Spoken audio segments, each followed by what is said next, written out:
मेरे अजीज भाइयों, नबी की सुन्नत को जिंदा कर, शादियों को आसान कीजिए, फिजूल खर्च कम कीजिए, खुदारा दिखावा मत कीजिए, खुदारा अपने गिरबान में झांके देखिए, हमारी जितनी हैसियत है उसके मुताबिक हम खर्चा करें, जितनी चादर है उतने पांव फैलाएं। एक दिन के दिखावे के लिए तुम लाखों रुपए खर्च करते हो।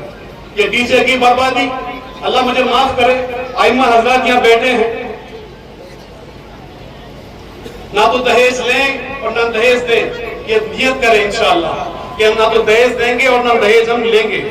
अपनी माँ का हक अदा कीजिए। एक मुआशरे के मैं हालात देखता हूँ, मैं अपना दर्द बयान कर रहा हूँ क्योंकि मैं मजलिस के बीच में रहता हूँ, आवाम के बीच में रहता हूँ। आज की औलाद जब बालिग हो जाती है तो अपनी माँ की आंखों में आंखें डालती है, उस माँ को नीचा दिखाती है, उसकी माँ के सामने ऊंची आवाज से बात करते हैं, उस माँ को धुतकारते हैं। कितने लोग बैठे हैं, मुझे एक भी बता दें कि तुम्हारी माँ के पाँव में जो जूती आती है, उस जूती का नंबर तुम्हें मालूम है? एक भी मुझे बता दे कि मुझे मेरी माँ की जूती का नंबर मालूम है कि 6 नंबर की जूती आती है, 8 नंबर की जूती आती है। हाँ, बीवियों की जूती कितने नंबर की आती है वो सबको पता है, माँ की जूती का नंबर नहीं पता।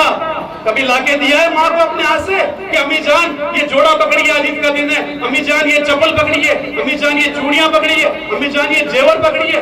कहा कभी किसी ने?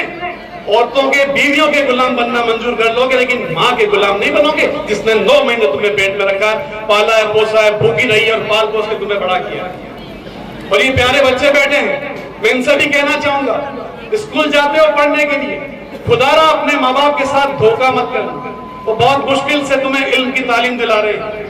मुसलमानों, तुम कहते हो तुम्हारे पास पढ़ने के पैसे नहीं है, 50 रुपए 60 रुपए का तुम गुटखा रोज खा जाते हो, यहाँ बैठ करके चाय पी जाते हो रात को 100 रुपए की। ईमानदारी से हिसाब लगाओ, 50 रुपए भी खर्च करते हो, 18,000 रुपए 365 दिन के बनते हैं। वो 18,000 रुपए तुम अपने बच्चों की तालीम पे खर्च करो। तुम जमीनें बेच देते हो, शादियां आती हैं जब, मैं गुनहगार हूं, मैं मैदान में बोल रहा हूं, जब घरों में शादियां आती है तो सौदे जमीन बाजार में चले जाते हैं। अरे क्यों बेच रहा है? यार मेरी बेटी की शादी आ गई, मुझे मोटरसाइकिल देनी है, मुझे दिखावा करना है, मुझे 200 बाई 200 का टेंट लगाना है। फलां ने टेंट लगाया था 100 बाई 100 का, मैंने 8 डांसर बुलाए थे, मैं 16 डांसर बुलाऊंगा, मैंने जोधपुर से बुलाए थे, मैं दिल्ली से बुलाऊंगा। सुधार लाइए, शादियों में फिजूल खर्चा मत कीजिए। और सबसे बड़ी बात, आजकल शादियों में जो ट्रेंड चल रहा है बफर सिस्टम का, ये सिस्टम अंग्रेजों के थे, वो सिस्टम तुमने अपना लिए। मैं माजरत चाहूंगा, 2 मिनट छोड़ दूंगा, मैं माजरत चाहूंगा, सुधार लाइए अपने खर्चों में, अपने रिश्तेदारों का हक अदा कीजिए, अपने उस्ताद की, टीचर की इज्जत कीजिए, किसी का हक मत खाइए, किसी से लिया है उधार तो चुकाने की ज़हमत भी उठाइए, किसी के माल पर अपनी नजर मत रखिए।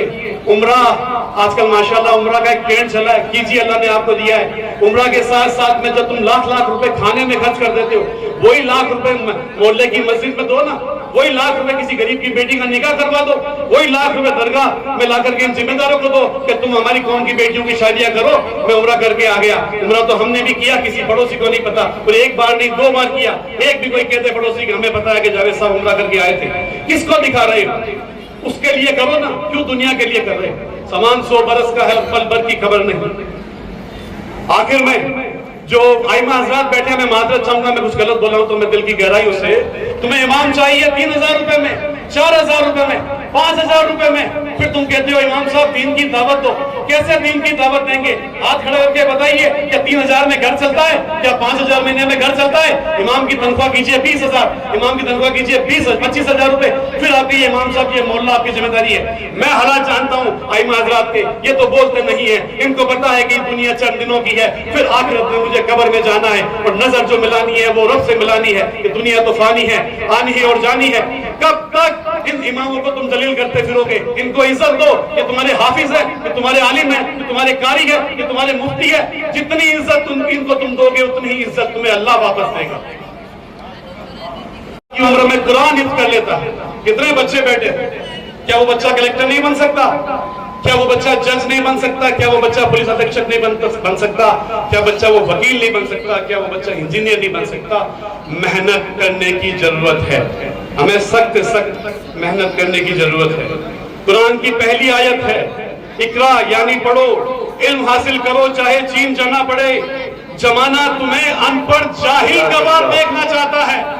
ये विचार तुम्हें करना है, ये तुम्हें सोचना है कि तुम सच में जाहिल रहोगे या तुम पढ़ लिख करके काबिल बन जाओगे। देश के पहले शिक्षा मंत्री मौलाना अबुल कलाम आजाद मुसलमान थे, देश के पहले शिक्षा मंत्री। ये बच्चे बैठे मेरी बात को गौर से सुनिएगा। देश के पूर्व राष्ट्रपति डॉक्टर एपीजे अब्दुल कलाम, जो मिसाइल मैन के नाम से जाने जाते थे, वो भी मुसलमान थे। डॉक्टर जाकिर हुसैन, वो भी मुसलमान थे। मैं अपनी बात को 1 मिनट में खत्म करूंगा, मुझसे बहुत ज्यादा इमाम हज़रात जो बोलेंगे। सारे जहां से अच्छा हिंदू सिता हमारा, हम बुलबुलें हैं इसके, ये गुल सिता हमारा। मजहब नहीं सिखाता आपस में बैर रखना, हिंदी है हम वतन हिंदुस्तान हमारा, हिंदी है हम वतन हिंदुस्तान हमारा। बहुत बहुत शुक्रिया।